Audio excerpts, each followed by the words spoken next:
Good day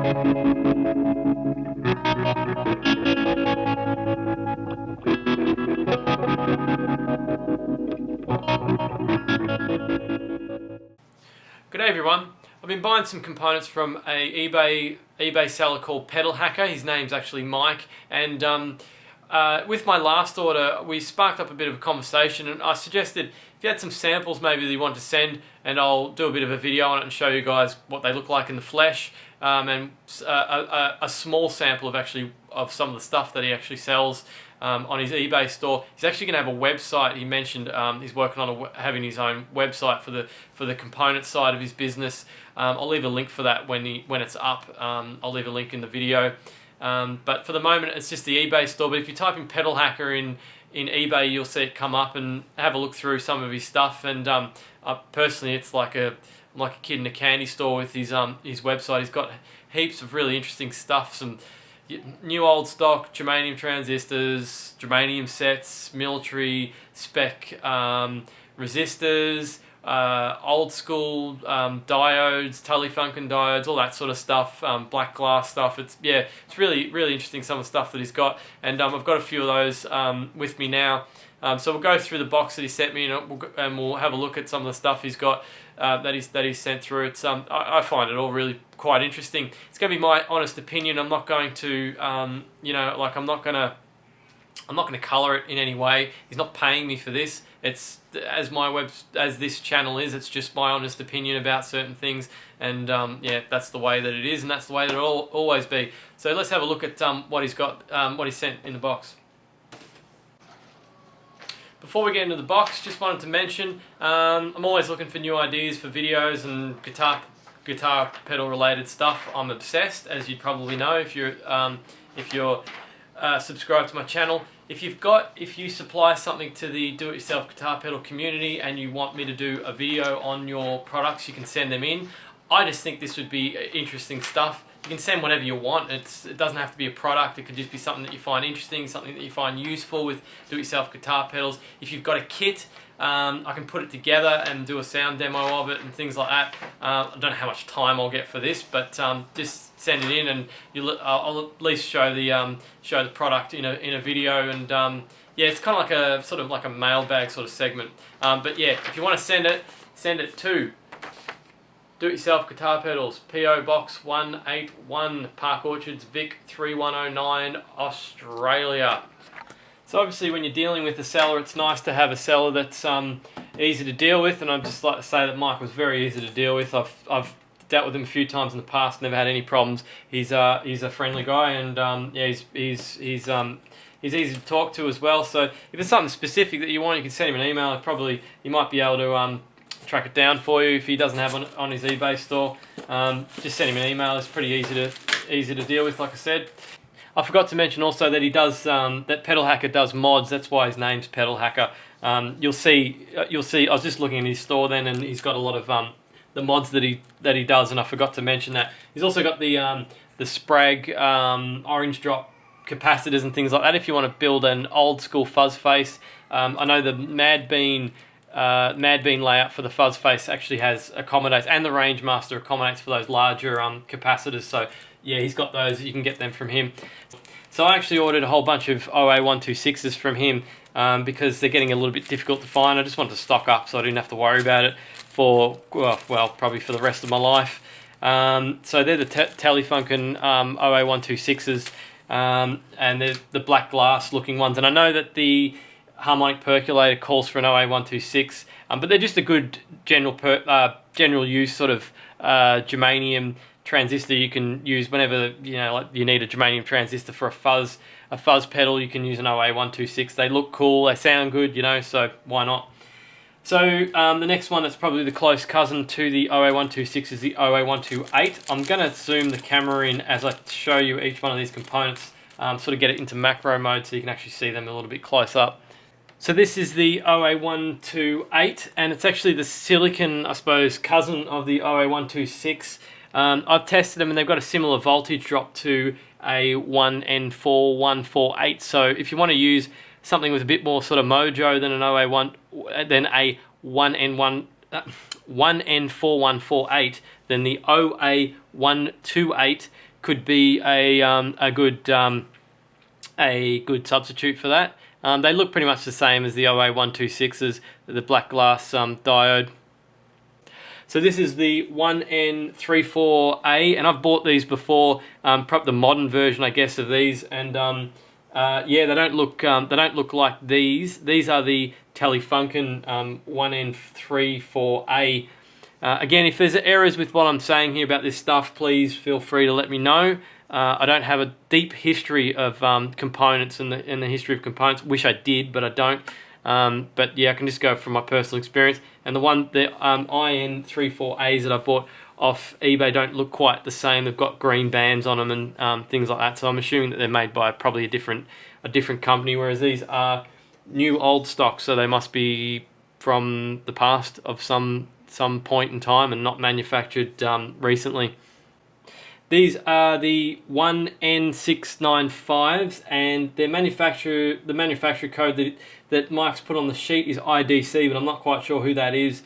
New old stock GE Germanium Transistor. They look cool, just like the OA126s. They've got a really low voltage drop of 0.268. Well, this particular one has, which is really low. I don't think I even have another diode that's got a voltage drop quite that low. Yeah, I just had a look at my diode clipper box, and I can't see any on there that actually go that low. The lowest I've got is 0.32, which I think is an IN34A, so that's really low. It'd be interesting to hear what that sounds like in a few circuits. So the next one we've got is an IN270. I'll just focus the camera on that.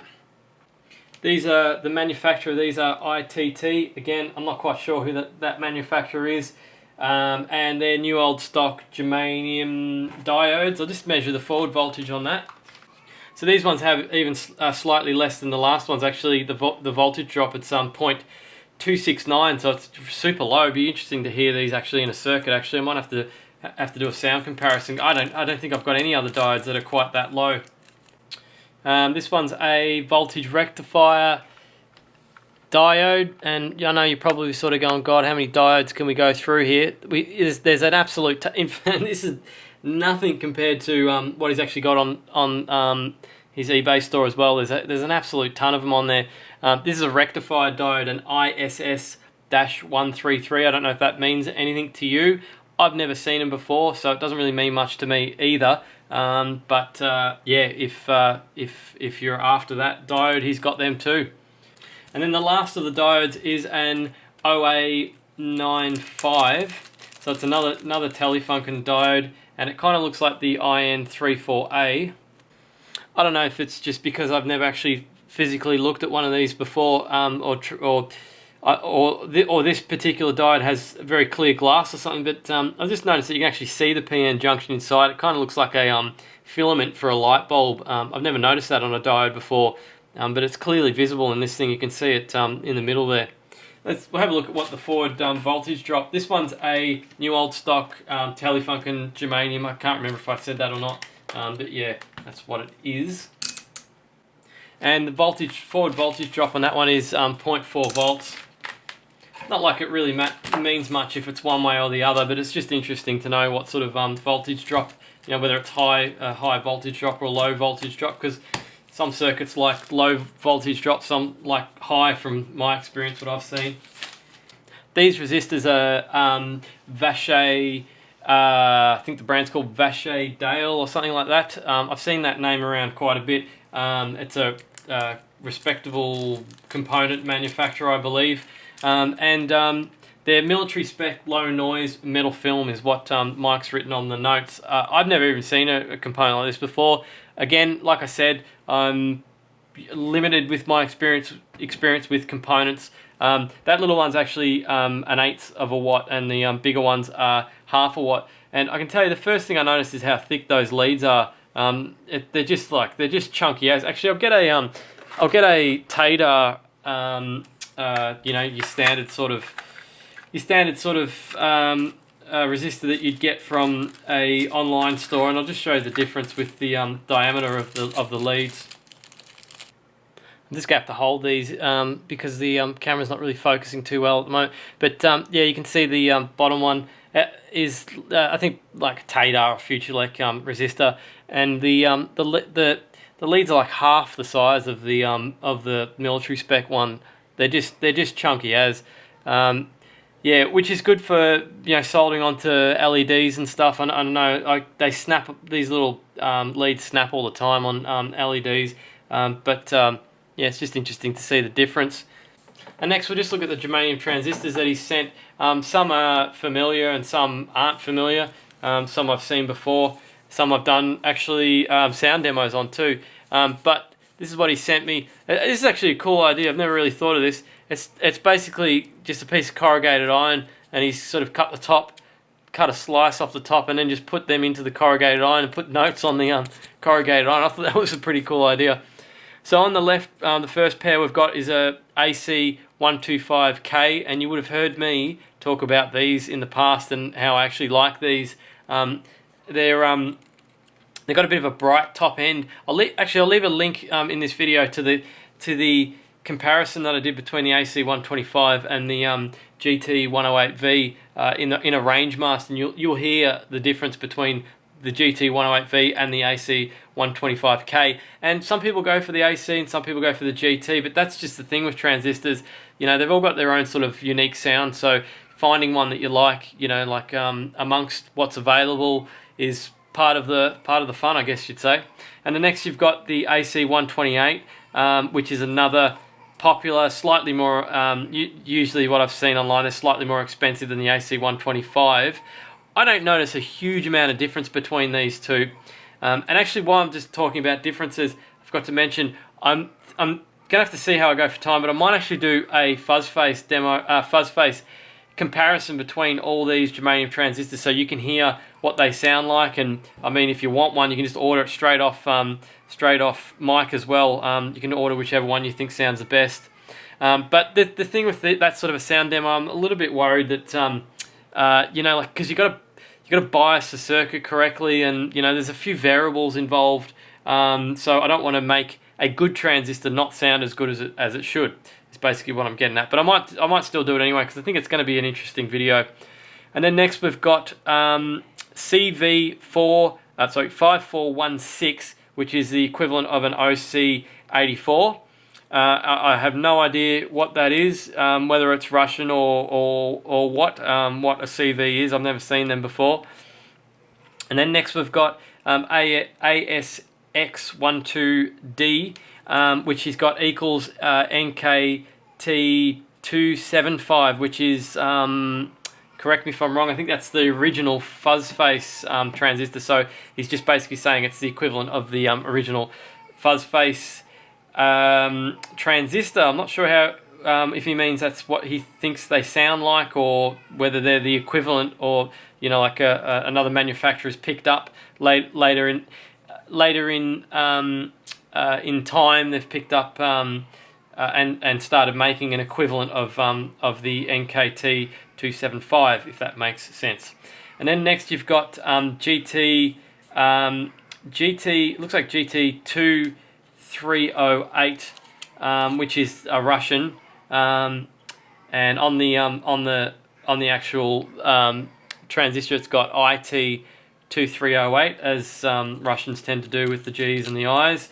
And then lastly we've got GT308B, and interestingly enough he's got the HFEs for that, and he's got 88 and 88, and I found that it was difficult to find a GT308B with the bunch that I bought that was within spec. And if you've seen my germanium transistor guide, as I called it, I said that the test conditions for the GT308B, when you test them in a guitar pedal, you don't pump enough current into them to actually get the gain readings that everyone wants, you know, over 100 and what they're specified to be at. So you end up getting these lower HFEs. But we'll do the sound demo of that, and I think that you'll be surprised at how little difference the HFE actually makes in this case. They will actually still sound pretty good.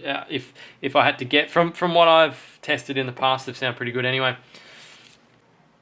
So my opinion on Mojo is, you know, I don't think you're going to hear any difference between a passive that's been made in the 70s and or even a military spec passive compared to, you know, a 1% metal film. I don't think you're going to hear much difference with that. That's my opinion.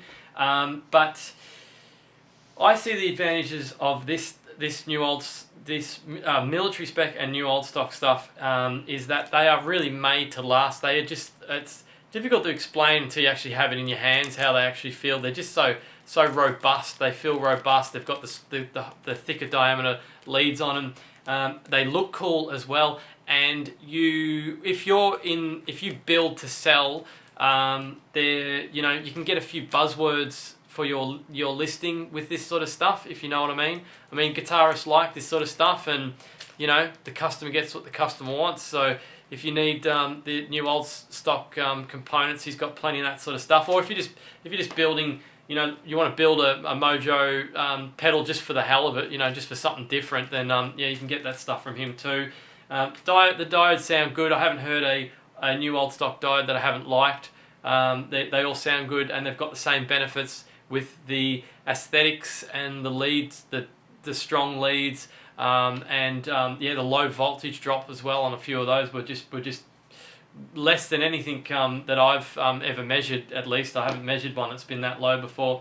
And you know, germanium diodes, the more the merrier. Love them. They all sound different. They've all got different sounds. Yeah, it's just every time I try a new one, I hear something different, and that's part of the reason why us guitarists and pedal builders love germanium transistors. They all sound sort of unique and have their own sort of sound. So I'd like to thank Mike for sending me this stuff. He was a good sport, and I hope you got something out of that. And if you're looking for new old stock components, check his store out. He's got loads of stuff. And if you are a retailer of do-it-yourself guitar pedal parts or kits or boards or anything guitar pedal related, you know where to send it. Do-it-yourself guitar pedals, PO Box 181, Park Orchards, Vic 3109, Australia. And yeah, if I get a few things in from people, I'll do another sort of like a mailbag sort of video, and we can see some interesting stuff that gets sent in. And yeah, I'll do a video on that. And yeah, again, hope you enjoyed it. Hope you got something out of it. Give us a thumbs up if you liked the video, and thanks for watching.